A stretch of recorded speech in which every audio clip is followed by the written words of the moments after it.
আপনাদের সামনে বক্তব্য নিয়ে আসছেন বাংলাদেশের সবচেয়ে মজলুম ছাত্র কাফেলা বাংলাদেশ ইসলামী ছাত্র শিবিরের কেন্দ্রীয় কার্যকরী পরিষদ সদস্য, সিলেট মহানগর ছাত্র শিবিরের সভাপতি ছাত্রনেতা শাহীন আহমদ।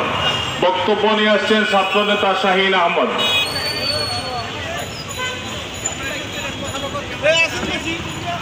আউযু বিল্লাহি মিনাশ শাইতানির রাজিম।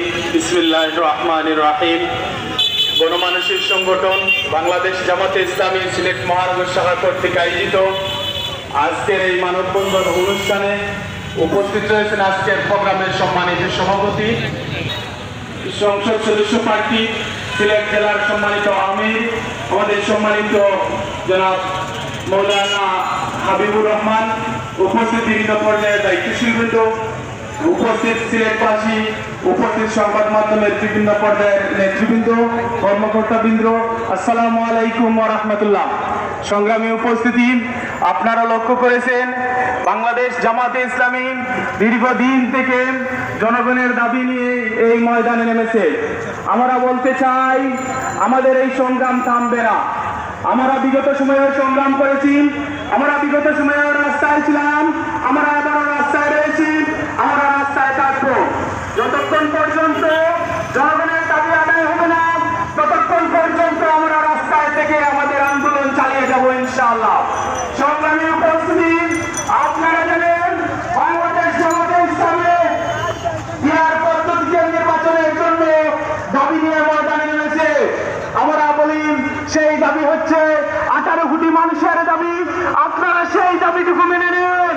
সংগ্রামী উপস্থিতি, আপনারা দেখেছেন বিগত সময়ে এদেশের ছাত্র জনতা আন্দোলন করে এদেশের ক্ষমতার মধ্যে যুদ্ধ ছাত্রের মতো বসে থাকা স্বৈরাচারকে হটাতে পেরেছে।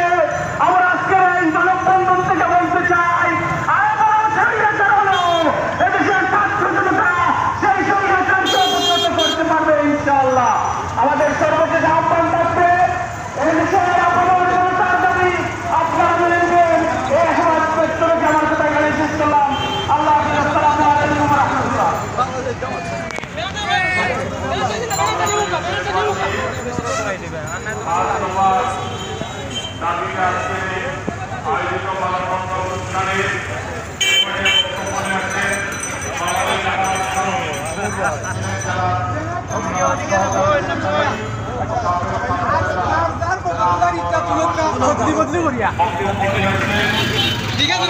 সে তার পার্টিকে নিয়ে, এটা আর একটা খেলাধুলার সমান।